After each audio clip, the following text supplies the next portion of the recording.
Hello bankers, a very good evening to all of you. स्वागत है आप सभी का हमारे official YouTube channel GIB CIB वाला पर। रात के 8:30 बज चुके हैं। मैं भास्कर मिश्रा आपके लिए संकल्प सीरीज लेकर हाजिर हूं। ये संकल्प सीरीज आपके दिसंबर मंथ में शेड्यूल सीआईबी एग्जाम पर पूरी तरह से फोकस्ड है।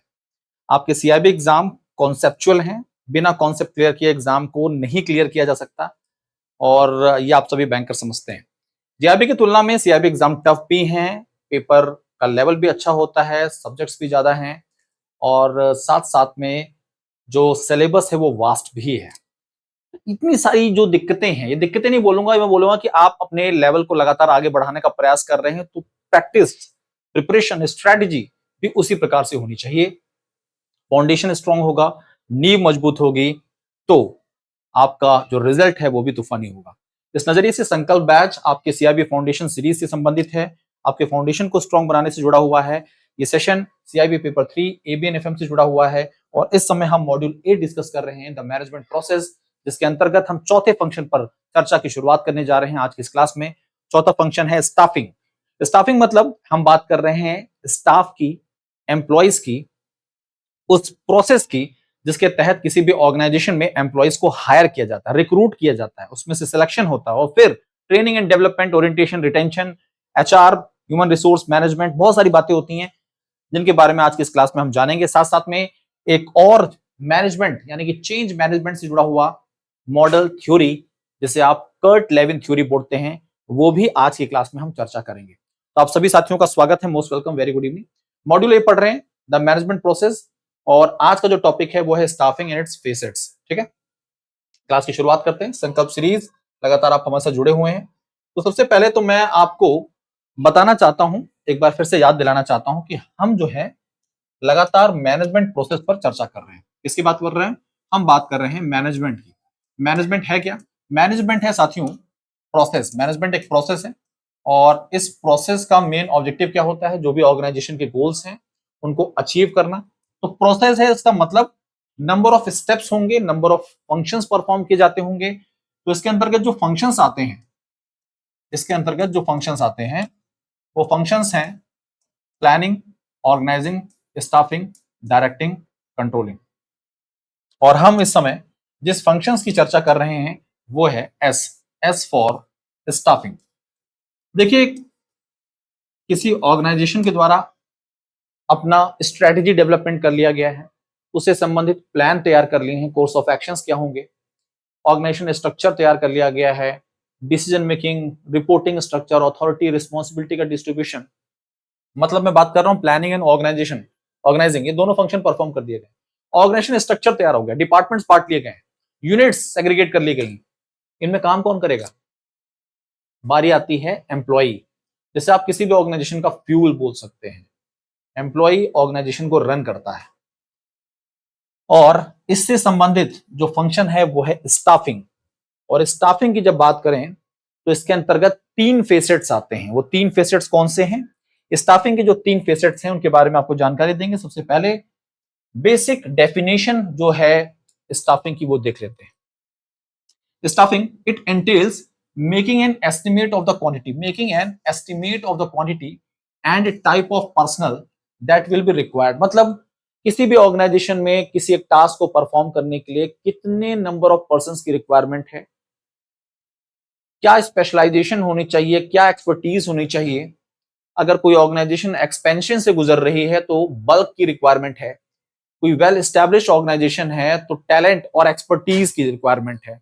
ठीक है, उसी के बारे में बात की जा रही है। As well as recruiting and developing the set personnel. इन रिक्वायरमेंट्स को रिक्रूट करना, इनको रिटेन करना, इनको डेवलप करना, इनको ट्रेनिंग प्रोवाइड करना और ऑर्गेनाइजेशन में एक इंपॉर्टेंट पिलर के तौर पर रिटेन करना, ये सारे फीचर इसी के अंतर्गत आते हैं। In addition to maintaining and increasing the competence and performance of set personnel. तो किसी भी एम्प्लॉय को हायर करना ये सब कुछ नहीं है। ऑर्गेनाइजेशन की रिक्वायरमेंट के आधार पर उसकी एक्सपर्टीज, उसकी नॉलेज, उसकी बोल सकते हैं कि उसकी एबिलिटी का इस्तेमाल करना और समय समय पर उसकी नॉलेज को एनहांस करना और अच्छे एम्प्लॉयज को लॉन्ग टर्म के लिए रिटेन करना, ये एक अच्छे स्टाफिंग फंक्शन का बोल सकते हैं रोल होता है।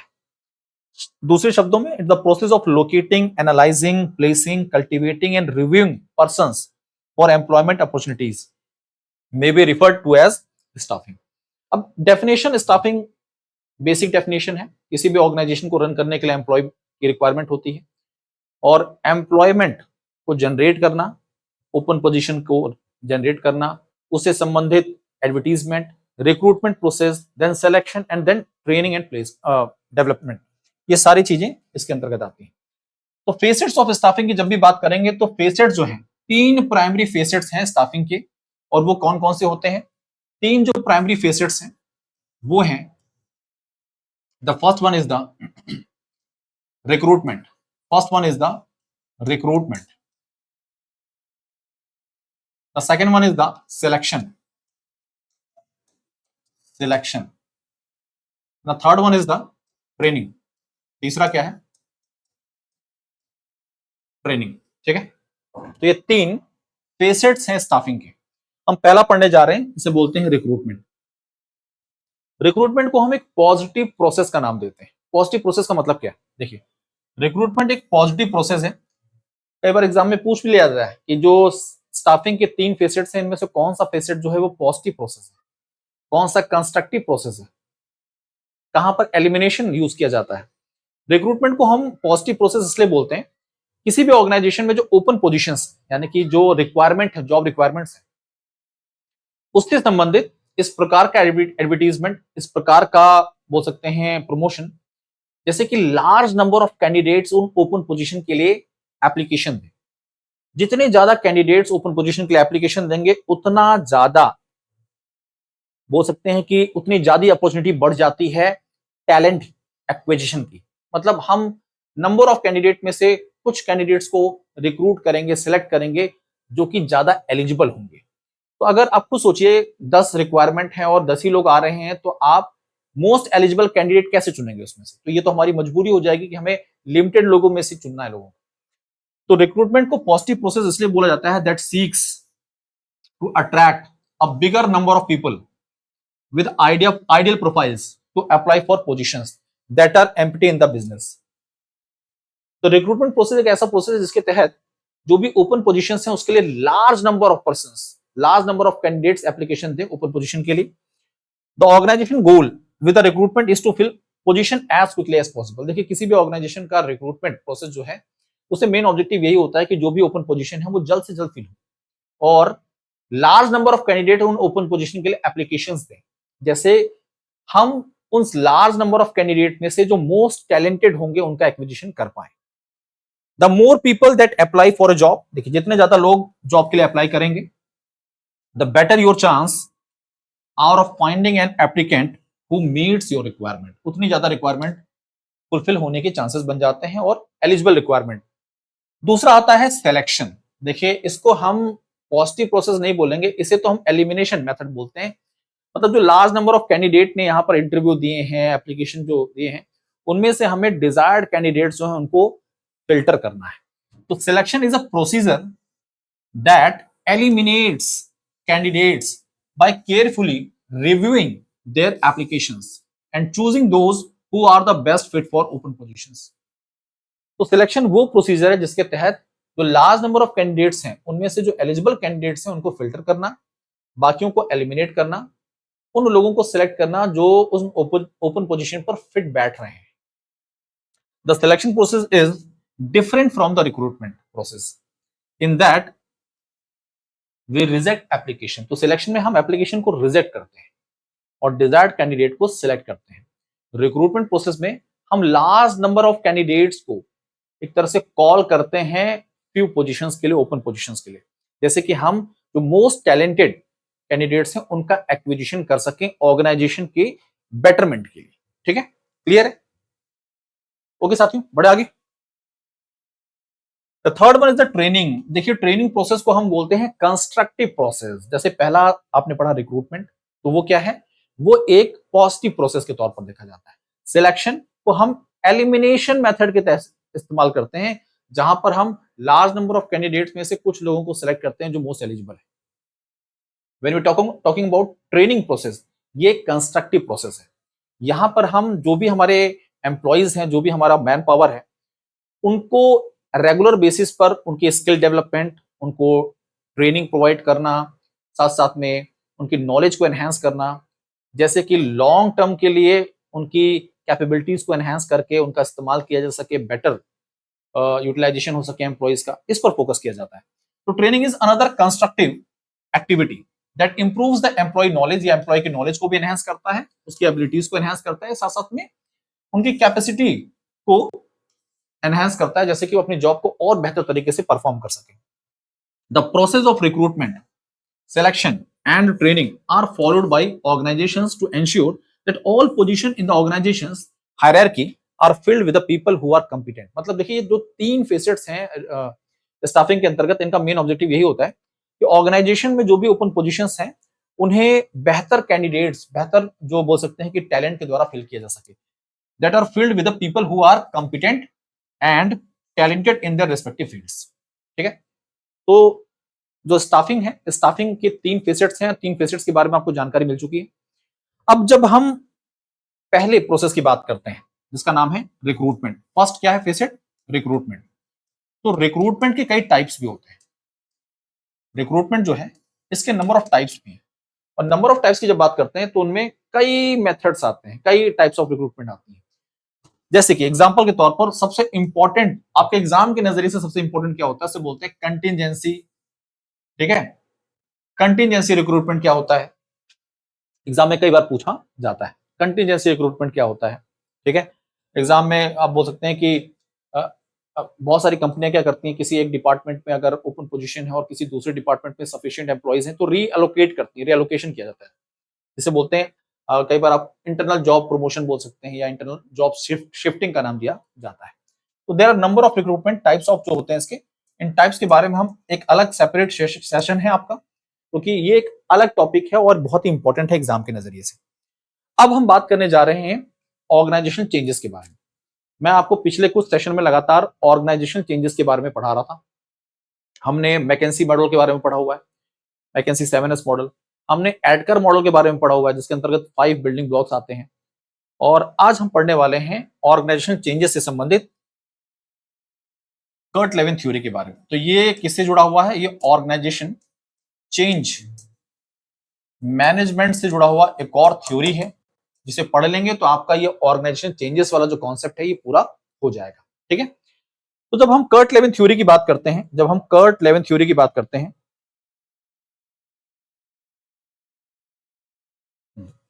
जब हम कर्ट लेविन थ्योरी की बात करते हैं तो ये एक पुरानी थ्योरी है और लगातार अभी भी इस्तेमाल में आ रही है।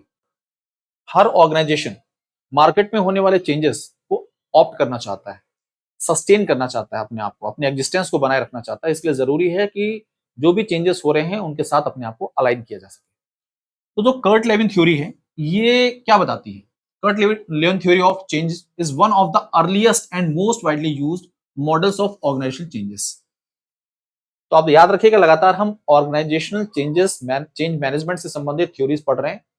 इससे पहले सबसे पहले मैकेंजी 7S मॉडल, एडकर मॉडल, आप कर्ट लेविन थ्योरी भी आप कवर कर लेंगे। इसलिए मैं बोल रहा हूँ जो ये हमारा बैच चल रहा है, संकल्प बैच, ये एक गेम चेंजर बैच है। ये एक सिंगल अटेम्प्ट में आपके सीआईबी एग्जाम को क्लियर करवा सकता है, क्योंकि हम फाउंडेशन यहाँ पर कवर कर रहे हैं, कॉन्सेप्ट कवर कर रहे हैं। अब जो कर्ट लेविन थ्योरी है ये क्या एक्सप्लेन करता है? It explain how change happens in a simple 3 stage process. यानी कि आपसे कोई पूछे कि कर्ट लेविन थ्योरी के अंतर्गत जो भी चेंज मैनेजमेंट के बारे में बताया गया, कितने स्टेप में चेंजेस के बारे में बताया गया, तो यहाँ पर 3 स्टेप प्रोसेस के बारे में जानकारी दी गई है, 3 स्टेजेस के बारे में बताया गया। इन स्टेजेस को समझने से पहले मैं आपको एक एग्जांपल देकर समझा देता हूं। मान लीजिए कंपनी है एबीसी, ये कंपनी है एबीसी, ठीक है, जो ये प्रोसेस यूज कर रही है, जो मैकेनिज्म यूज कर रही है, जो ये टेक्नोलॉजी का इस्तेमाल कर रही है, ठीक है, जो इसका कल्चर है,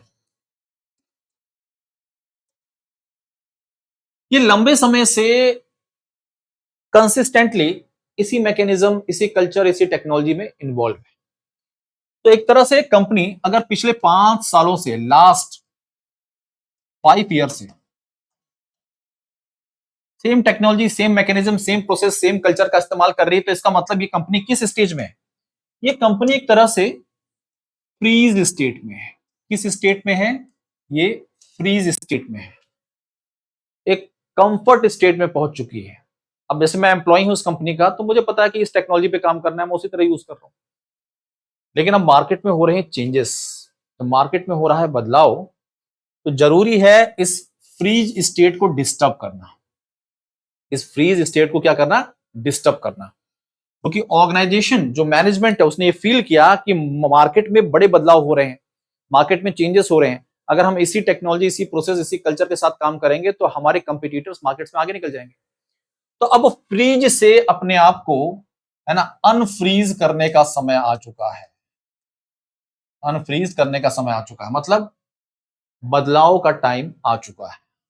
तो अनफ्रीज करेंगे जब, तो उसे प्रॉपरली कम्युनिकेट किया जाएगा एम्प्लॉइज में, ऑर्गेनाइजेशन में, लोगों को अवेयर किया जाएगा कि क्यों चेंज की रिक्वायरमेंट है, why there is need of change, जरूरत क्या है, और अगर चेंजेस नहीं किए जाएंगे तो क्या रिस्क है। तो जब हमें ये पता होना चाहिए ना कि चेंज क्यों किया जा रहा है, और नहीं करेंगे तो क्या दिक्कत है। ठीक है, तो हमने अनफ्रीज किया, ये पहला स्टेज कहलाता है। अनफ्रीज करने के बाद जो हमारी स्ट्रेटेजी है, जो हम अपनी स्ट्रेटेजी में या फिर अपने ऑपरेशंस में किस प्रकार के बदलाव कर रहे हैं, तो उन चेंजेस को इंप्लीमेंट करना है। अब जो भी चेंजेस हैं, हम जो भी चेंजेस करने जा रहे हैं उसे क्या करेंगे? इंप्लीमेंट करेंगे। इंप्लीमेंट करेंगे। फिर इंप्लीमेंट करने के बाद हम रीफ्रीज करेंगे। क्या करेंगे? रीफ्रीज, मतलब जो भी हमने चेंजेस किए हैं उसके साथ हम सस्टेन करेंगे लॉन्ग टर्म के लिए, क्योंकि कोई भी बदलाव आपको तुरंत रिजल्ट नहीं देता है, उसमें समय लगता है। तो पहला स्टेज क्या है? अनफ्रीज करना। दूसरा स्टेज क्या है? चेंज को इंप्लीमेंट करना। और तीसरा क्या है? वापस रीफ्रीज मोड में जाना, जैसे कि जो भी हम बदलाव कर रहे हैं उसके साथ चीजों को क्या करें? सस्टेन कर पाए। ठीक है, तो ये क्या है? कर्ट लेविन थ्योरी है। अब उसी को यहां पर एक्सप्लेन किया गया है। पहला क्या है? अनफ्रीजिंग। फर्स्ट स्टेज क्या है? अनफ्रीजिंग। मीनिंग क्या है? प्रिपेयरिंग द ऑर्गेनाइजेशन और individuals to accept that change is necessary. ये बताना कि भाई चेंज नेसेसरी है, जरूरी है। ब्रेकिंग द एग्जिस्टिंग स्टेटस को, मतलब जो भी जिस कंफर्ट में है उसे ब्रेक करना जरूरी है। क्रिएटिंग अवेयरनेस, अवेयरनेस के बारे में बताइए, अवेयरनेस करिए, अवेयर करिए एम्प्लॉइज को, ऑर्गेनाइजेशन को, भाई हाँ ये जो दिक्कतें हैं ये आगे परफॉर्मेंस को इंपैक्ट कर सकती हैं। रेड्यूसिंग रेजिस्टेंस, जो भी विरोध है उसे कैसे रोका जा सके। How it is done? Proper communication, need for the change, showing dissatisfaction with the current performance, जो भी करंट परफॉर्मेंस उसमें डिसैटिस्फैक्शन शो किया जाए कि हाँ जो भी परफॉर्मेंस है वो अच्छी नहीं है, अप टू द मार्क नहीं है।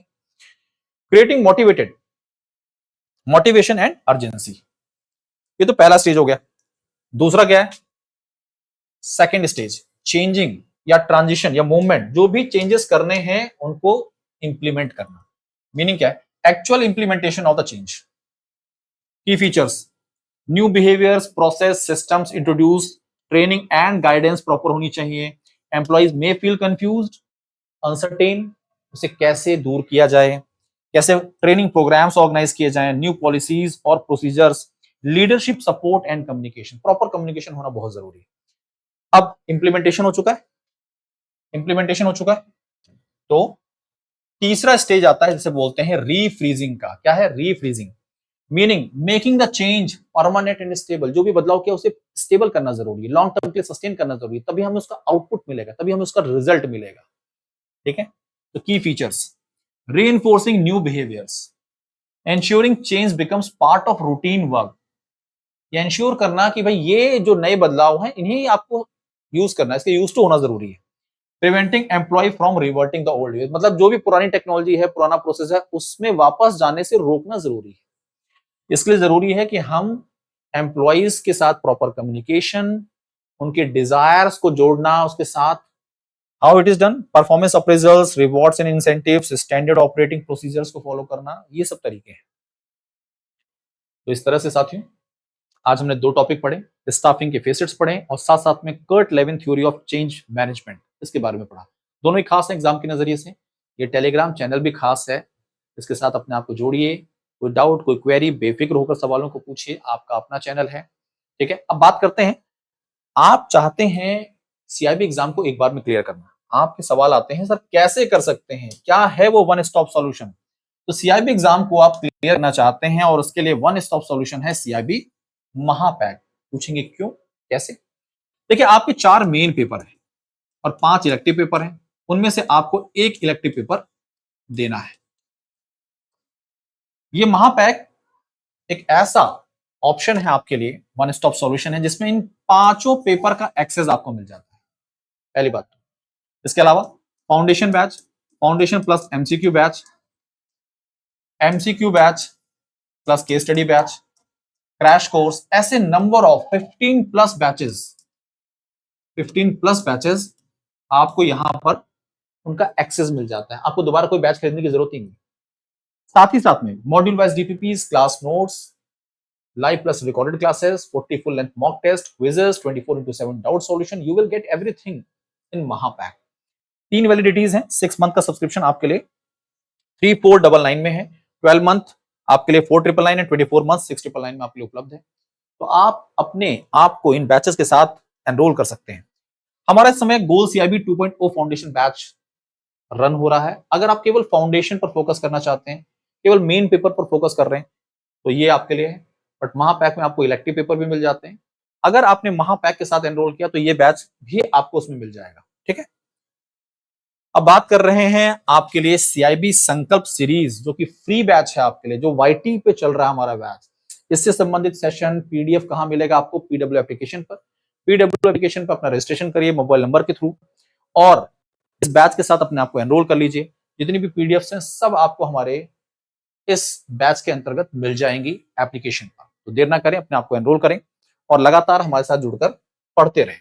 टेलीग्राम चैनल एक बार फिर से आपके सामने है, जय_कैप बाय भास्कर सर। इसके साथ अपने आप को जोड़ लीजिए। कोई दिक्कत, कोई परेशानी, बेफिक्र होकर अपने दर्द को यहाँ पर बयां कर सकते हैं। Thank you. आज के लिए पढ़ते रहिए, आगे बढ़ते रहिए। All the best. चैनल को ज्वाइन करिए। Thank you.